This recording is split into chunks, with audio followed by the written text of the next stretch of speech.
came in with this confidence of youth that is really a protective device in a lot of ways, so that I could handle what was going on. I had this little glow, this little armor that I had created for myself that gave me the guts, that gave me the strength to pick myself up and say, top this, will ya? You know.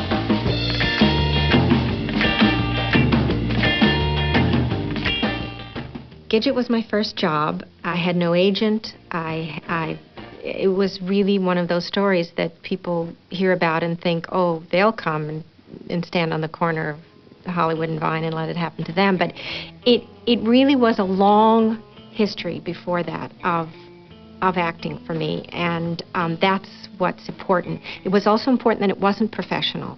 I found my first stage when I was in junior high school, so I was like 13, and I never got off the stage after that. I barely graduated Birmingham High School. I mean, literally, I had to go to night school to graduate because I wouldn't go to my classes. I only was in the drama department.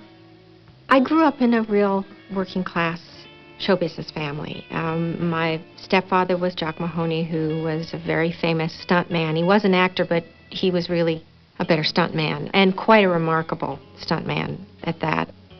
And my mother was under contract to Paramount when I was really little, and then she became a real working class actress. So that meant 1 week she would have a part on Bonanza, and then she wouldn't work for a month or so, or maybe longer. And then she'd have a role in Perry Mason, and she'd go to work for, a week, and then she wouldn't work for a period of time. It's a really difficult life. It is not an easy life. There's very little glamour in it, and it's really hard.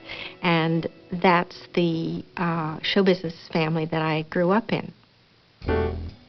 My stepfather found me a workshop for the summer that was located at Columbia Studios, which at that time was the old Columbia Studios, which was on Sunset and Gower. And it was a fabulous lot, filled full of history. I came in with this great feeling of confidence. And to join this film industry's workshop, it was called, you had to do an audition scene. So I did an audition scene with my mother, a scene from Toys in the Attic, one of Lillian Hellman's plays, which wasn't a comedy, put it that way. It was, very dark and very intense and very dramatic. And there were some people there to judge you so you could get into the workshop, and I had no idea that they happened to also be the casting people from all the television companies. I joined the film industry's workshop and went to one night and really didn't like it. I didn't like how they were approaching the work, and I thought, oh, this is not the way you do it. And I was standing on the corner the night after the class was over, out in front of the studio on Sunset and Gower, and a man walked by who named Eddie Foy III, who was the casting man for Scream Jim's studio, which is the television affiliate, television arm of Columbia Pictures. And he had been also on this panel of people judging the scene, and he, sort of struck up a conversation. He knew that I was Jock Mahoney's stepdaughter, and told me about Jock, and asked me if I wanted to come on an interview the next day. 3:15.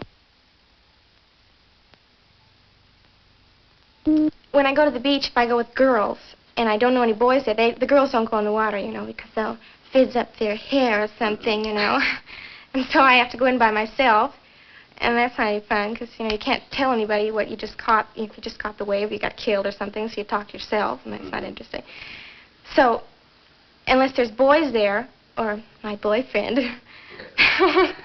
then it's not any fun. I just by myself. Then they called me towards I guess it was the end of that summer, and said, you got it. And it was for, obviously, Gidget. You see before you me, Gidget. For 15.5 years, my life was a complete and total ick. But then, on the 23rd of June, 2 things happened. I fell in love with 2 things. Jeff, my moon doggy, and surfing.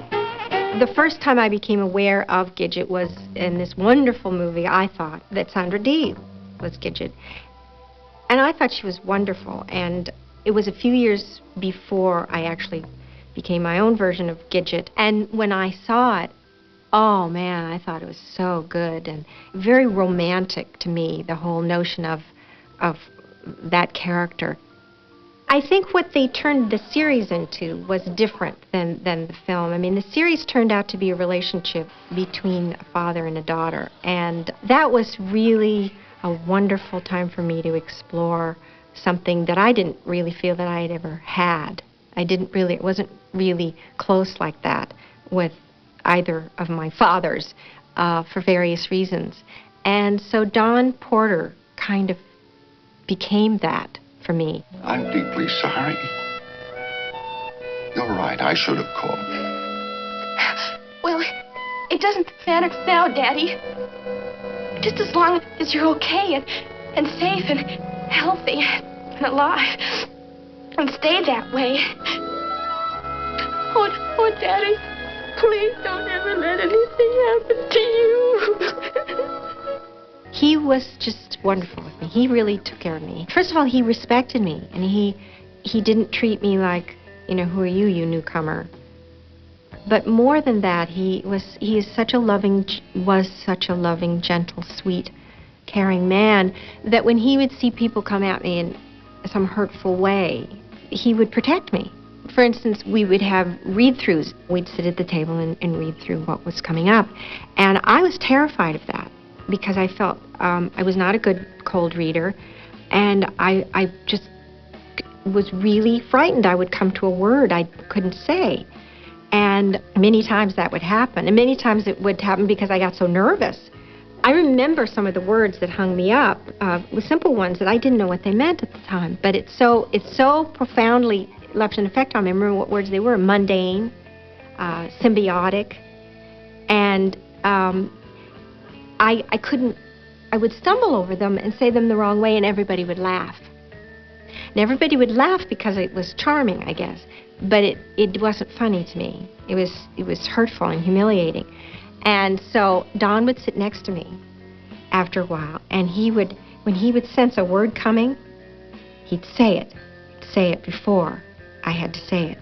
So if it was like symbiotic, for instance, and I'd say, he'd say symbiotic. Symbiotic. And he would do things like that.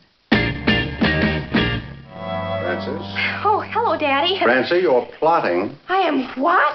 That proves it. Whenever you get theatrical, my radar reacts. We did one season of Gidget. Well, it was essentially one season, but in those days, one season was like 38 shows.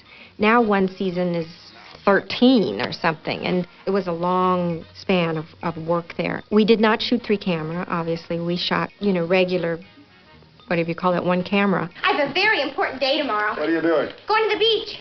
It was so exciting. There was so much adrenaline. I was so at this high level of adrenaline. And if you ever look at the work, it's like, because there was so much energy. I had so much energy.